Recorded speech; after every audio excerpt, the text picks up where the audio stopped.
this is Dylan Moore with iRead It TV. I wanted to make a quick video sticking my finger into the absolute chaos that's happening now on the political stage.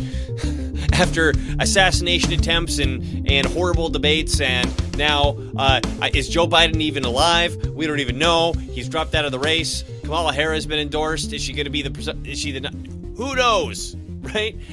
I'm not trying to get into, well, I guess I am a little bit. I'm going to poke my finger a little bit into the soap opera,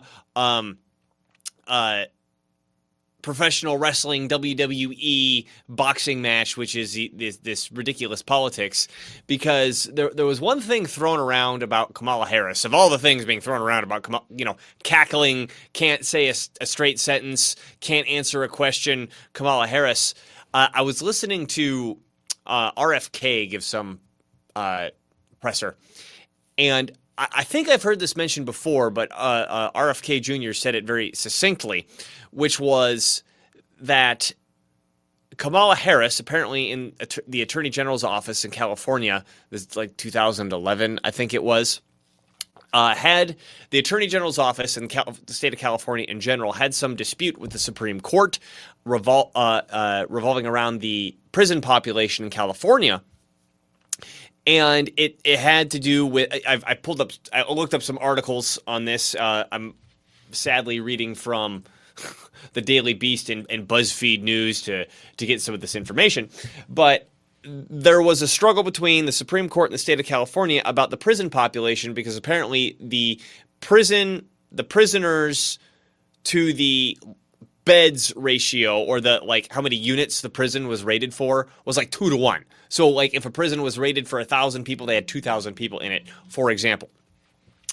And the drama appears to have been the Supreme Court said you can't have people living in these conditions. It was a 5-4 split. You can't have people living in these conditions because that's cruel and unusual punishment, which I think is that's the 8th Amendment. Fifth, I can't remember which amendment that is off the top of my head. That's cruel and unusual punishment, right? And so they said you need to figure out some way of alleviating this issue. And there was this big fight between the Supreme Court and the state of California. Now, this first article that I found, I'm not going to bother pulling them up here. I'll link them below.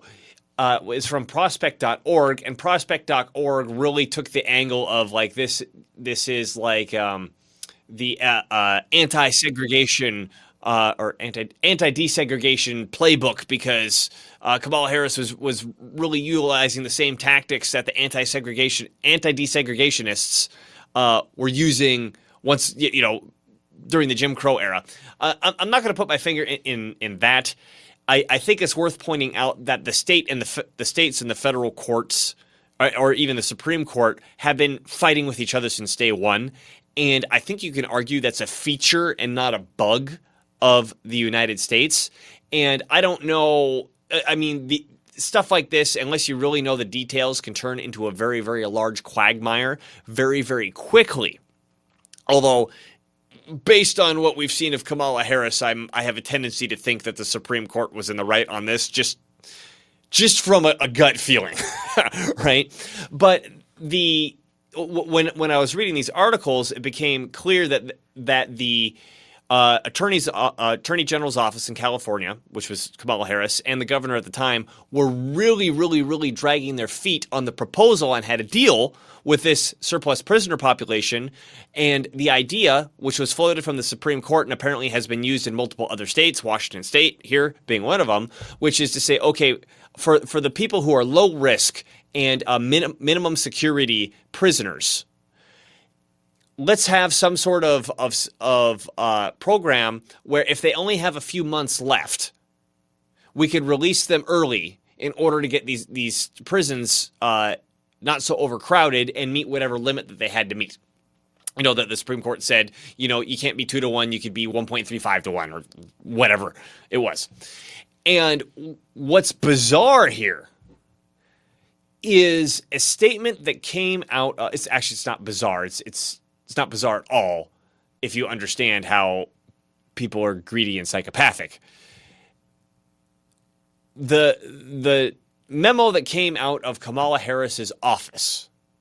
Now, it's apparently Kamala Harris apparently denies that she wrote it or authorized it, but we know how truthful she is. But it did come out of her office. So this is from BuzzFeed News, claiming that the statement from the Attorney General's office that Harris was in charge of states, BuzzFeed states, in a September 30th filing in the case, I presume this is 2021, signed by Deputy Attorney General Patrick McKinney, but under Harris's name, the state argued extending 2-for-1 credits to all minimum custody inmates at this time would severely impact fire camp participation, a dangerous outcome while California is in the middle of a difficult fire season and severe drought. So this got brought up to Kamala Harris's attention. Apparently her official comment on this was, "I will be very candid with you. Because I saw that article this morning," apparently the article that the statement, there was a news article that the statement had been published in. Because I saw that article this morning and I was shocked, and I'm looking into it to see if the way it was characterized in the paper is actually how it occurred in court, Harris told BuzzFeed News in an interview on Monday. "I was very troubled by what I read. I just need to find out what we actually did say in court." Of course, she doesn't actually condemn whatever the message is. She said she was troubled by it. I mean, isn't that like a classical narcissistic cop-out? Like, I'm sorry that you feel that way. I'm sorry that you feel that this thing was bad to you. I'm not sorry for what I actually did, right? I'm sorry that I got caught, was kind of the feeling that I get from this. But regardless, the point that I wanted to make was that this is like a pro-slavery, this is a pro-slavery stance. And you'll probably shocked to hear it when I say this. Slavery is still very, very much legal in the United States. What? You'll probably go, "Oh yeah, that makes sense," once I explain it to you. But after the Civil War, big fight over slavery, we had the 13th Amendment, which supposedly ended slavery. But if you carefully read the 13th Amendment, neither slavery nor involuntary servitude, except as a punishment for crime whereof the party have been duly convicted, shall exist within the United States. Except as punishment for a crime whereof the party shall have been duly convicted. So what this is saying is that if you're convicted of a crime and you go to prison, you can be used for slave labor. Now, I think most people knew this. They never necessarily applied the word slave, right?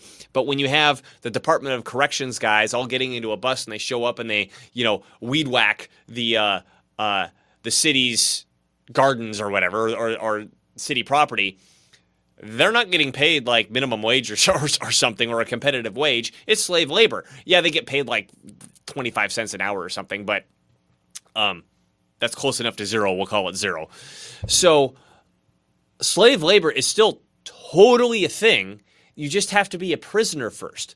And for the office, extending 2-for-1 credits, and this is the releasing people early thing, to all minimum custody inmates at this time would severely impact fire camp participation. What they're saying is, we need this slave labor for X.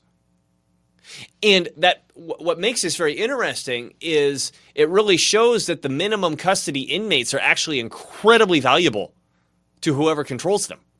Because the maximum custody people, you can't let them out. They're going to kill people and escape, and they're too dangerous to let out.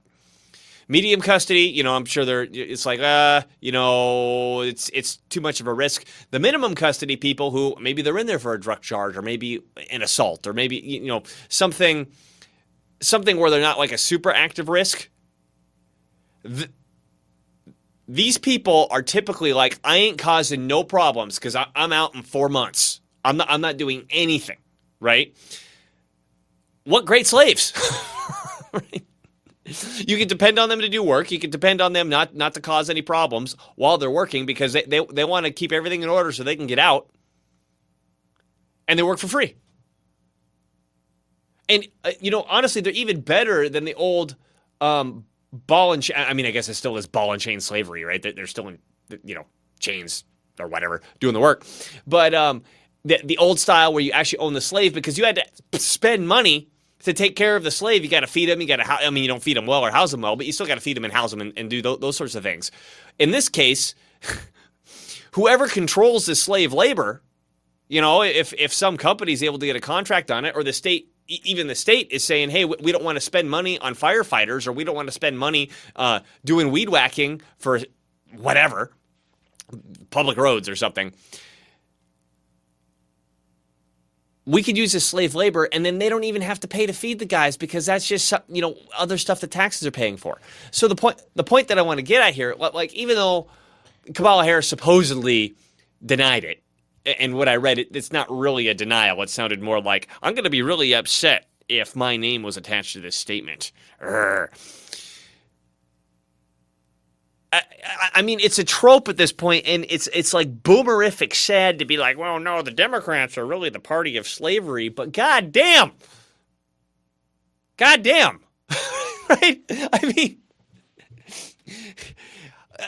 again, like, in terms of the nuance of, is the Supreme Court right? Is the state right? They're fighting. Oh my God, the state's not following the Supreme Court. Well, neither did Andrew Jackson when he did the Trail of Tears, right? Where he moved all the Cherokees out of east of the Mississippi and forced them west of the Mississippi, and like 10,000 of them died, or whatever crazy number it was. There was a Supreme Court case that forbid Andrew Jackson from doing that.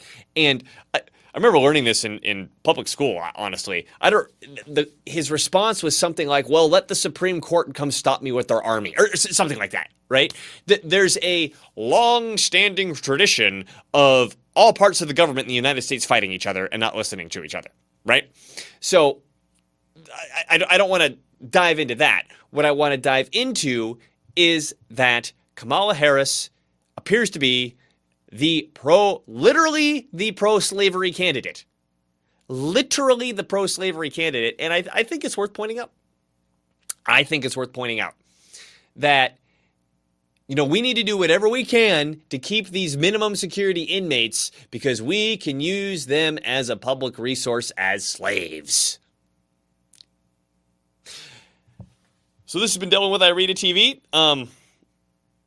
I guess have fun watching the ridiculousness, and I don't think it's a bad idea to let everybody know that Kamala Harris is the pro-slavery candidate.